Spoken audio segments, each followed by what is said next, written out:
Quick video here. This is a follow-up to my gymnastics video where I took the Tim Ferriss Chris Sommer interview, took parts where they talked about specific gymnastics movements, found the video, matched them up, added another level so you could see what they're talking about.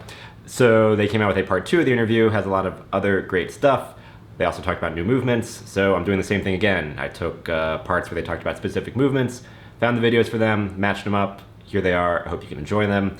If you are new to this channel, I have a video where I did the gymnastics strength training fundamentals course. You can check it out here. I have my thoughts on it. I'm also in the middle of their handstand course, which is a really, really good course. I highly recommend. It's in the same video. You can check it out. If stuff like this interests you, you should subscribe to the channel. I do a lot of experiments, explore a lot of stuff, tell it on the first person. It's basically, I like to think of it as an ongoing first-person documentary, sort of a healthy version of Super Size Me. So give the channel a subscribe, and I hope you enjoy the follow-up video to Tim Ferriss and Chris Sommer.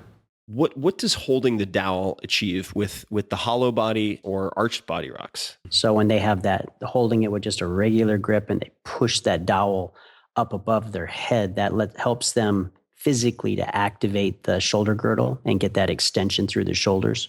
Straddle Pike pulses. There's a good chance you'll have a glute medius contraction, we'll call it.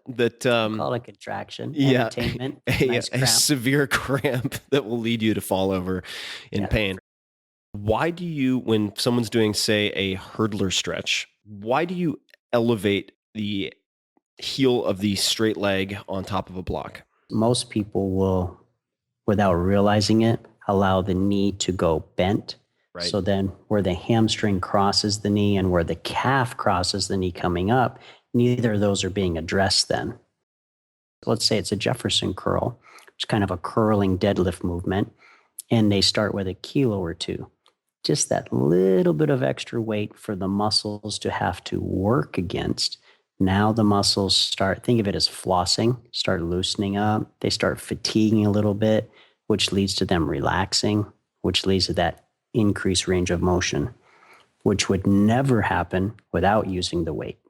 The dorsal grip, right? Where you start with the bar behind you and you're holding it as if you're going to try to do a bicep curl through your legs, right? So your palms are facing forward. The shoulder extension works. Would that take the form of dislocates with a little bit of weight on the bar? The dislocate's going to be from the front all the way to the back. The shoulder extension work is starting upright, grasping a bar, some kind of a bar with a little bit of weight. It might be as little as a pound. And then without allowing the torso to move at all, just using the shoulders, lift the bar up behind them. Got it.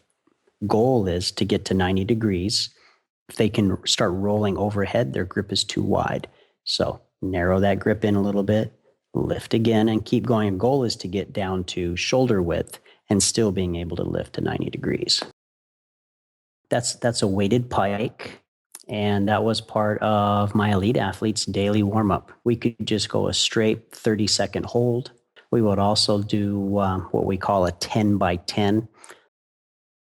Probably the simplest one would be a twisting squat, right? They're working the ACL. They're putting pressure on the outside of that knee and standing up. We've never done more than body weight on these movements. We've never done more than, for our elite athletes, a single set of 10 in their daily warm-up. Russian dips. Ah, yes. Okay. So this would be easiest to do on the equivalent of parallel bars. Parallel bars would be good. I've seen it on elevated weight benches. I've seen it done on stacked plyo boxes. I'm particularly frustrated with something called Straddle L Extensions, which in my workout journal, I shortened to frog spaz because that's what videos of me looked like. The Lat Flies, which are a really cool exercise. That's a killer exercise.